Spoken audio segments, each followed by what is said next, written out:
శ్రీ మహాగణాధిపతయ నమః. ఐం మహాసరస్వత్యే నమః. శ్రీ లలితాంబికాదేవియే నమః.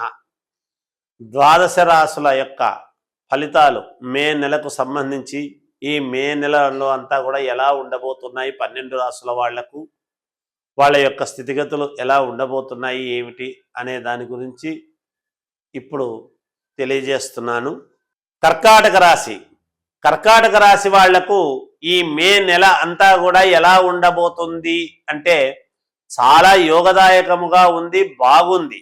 అయితే గురువు వ్యయములో ఉన్నాడు, మాకు దైవబలము లేదు, మాకు కొన్ని ఇబ్బందులు కలుగుతూ ఉన్నాయి, ఉద్యోగాలలో చిన్న చిన్న ఇబ్బందులు పడుతున్నాము అని అనుకునేటువంటి వాళ్లకు ఈ మే నెల 7వ తేదీ నుంచి అద్భుతమైనటువంటి యోగవంతమైనటువంటి లాభాలు యోగాలు మీకు ఉండబోతున్నాయి అనేటువంటిది సుస్పష్టముగా తెలియజేస్తూ ఉన్నాను. అయితే మీరు ఎక్కడా కూడా డీలా పడిపోయి మానసికముగా నాకు ఇంతేలే, నాకు ఇలానే జరుగుతుందిలే, నేను ఇంతేలే అని అనుకుంటే సరిపోదు. అలా అనుకోనక్కర్లేదు. నేను సాధించగలను, నేను ముందుకు వెళ్ళగలను, నేను ఎలాగైనా సరే దీన్ని నేను జయించగలను అనేటువంటి ఆత్మవిశ్వాసము అనేటువంటిది మీరు పెట్టుకోవాలి. దేని ఎందైనా సరే మీకు రాబోయేటువంటి రోజులు అద్భుతముగా ఉండేటువంటి దాని వలన దానికి ఇది చాలా మూలము ఈ మాసము అనేటువంటిది తెలుస్తూ ఉన్నది. అద్భుతమైనటువంటి ఇది రాబోతున్నది అనేటువంటిది మీ మనస్సుకు మీకే అర్థమవుతుంది. కొన్ని పనుల్లో విజయము కావటము, అప్పుడే ఆ పనులు ఆగిపోయినటువంటి పనులు ఖచ్చితంగా పలానాడు చేసుకుందాము అని మళ్ళీ వాళ్ళ నుంచే మీకు తెలియడం, ఇవన్నీ కూడా జరుగుతాయి. అంటే శుభ శకునాలు అనేటువంటివి అర్థమవుతాయి తప్పకుండా. అంతేకాకుండా మానసికంగా సంతోషముగా కొన్ని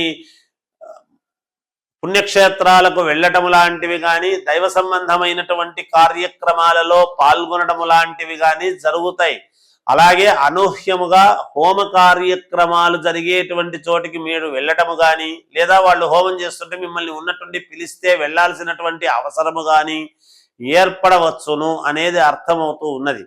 ఒక శుభవార్త మీ ఆనందానికి చాలా కారణం అవుతుంది. ఆ శుభవార్త వలన మీరు సంతోషిస్తారు గాక. ఉద్యోగాలు చేసుకునేటువంటి వాళ్లకు యథావిధిగా మామూలుగానే ఉంటుంది. కొత్తగా ప్రయత్నాలు చేసేటువంటి వాళ్ళు మానసికమైనటువంటి చిత్తశుద్ధితో మనోబలముతో చెయ్యండి, తప్పకుండా విజయం సాధిస్తారు. ఉన్నట్టుండి దూర ప్రయాణం అనేటువంటిది చేసే ఏర్పాట్లు కావచ్చును, వెళ్ళేటువంటి అవకాశాలు ఉన్నాయి. కానీ వెళ్ళిన చోట మీకు విజయం లభించి తీరుతుంది గాక. స్త్రీ వలన కొన్ని ఇబ్బందులు జరిగేటువంటి పరిస్థితులు ఉన్నాయి కాబట్టి మాట్లాడేటప్పుడు కొంచెము జాగ్రత్తగా మాట్లాడండి. భూముల వలన బాగా కలిసి వస్తుంది. భూ క్రయ విక్రయాలలో మేలు జరిగేటువంటి పరిస్థితులు గోచరిస్తూ ఉన్నాయి. కోర్టు సంబంధమైనటువంటి విషయాలలో కొంచెము జాగ్రత్తగా అడుగులు వెయ్యండి. మీకు కావాల్సినటువంటి వాళ్లతో చర్చలు చేసి 1కి 2 సార్లు ఆలోచన చేసి అడుగులు వెయ్యండి, మేలు జరుగుతుంది. అంతేకాకుండా మీరు ఈ మాసములో కొంచెము దైవారాధన అనేటువంటిది, మీ ఇంటి దేవుణ్ణి ఎక్కువగా ఆరాధించాల్సినటువంటి అవసరము, తర్వాత హోమాలు యాగాలు లాంటివి చేసేటువంటి ప్రయత్నాలు చేయండి. తప్పకుండా ఇంకా విజయం అనేటువంటిది మీరు పొందుతారు గాక. విద్యార్థులకు చాలా యోగదాయకముగా ఉన్నది. వ్యాపారాలు చేసేటువంటి వాళ్లకు బాగా కలిసొచ్చే విధముగానే ఉన్నది గాక. ఎంత శ్రమ పడితే అంత లాభాన్ని పొందేటువంటి పరిస్థితులు ఉన్నాయి మీకు.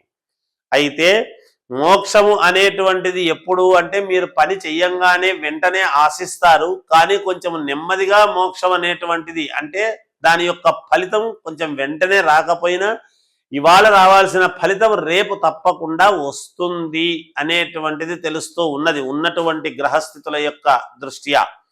అందుకని ఏది చేసినా ఆలోచన చేసి మీరు అడుగులు వెయ్యండి, తప్పకుండా విజయము సాధించి తీరుతారు అని తెలియజేస్తూ జయోస్తు.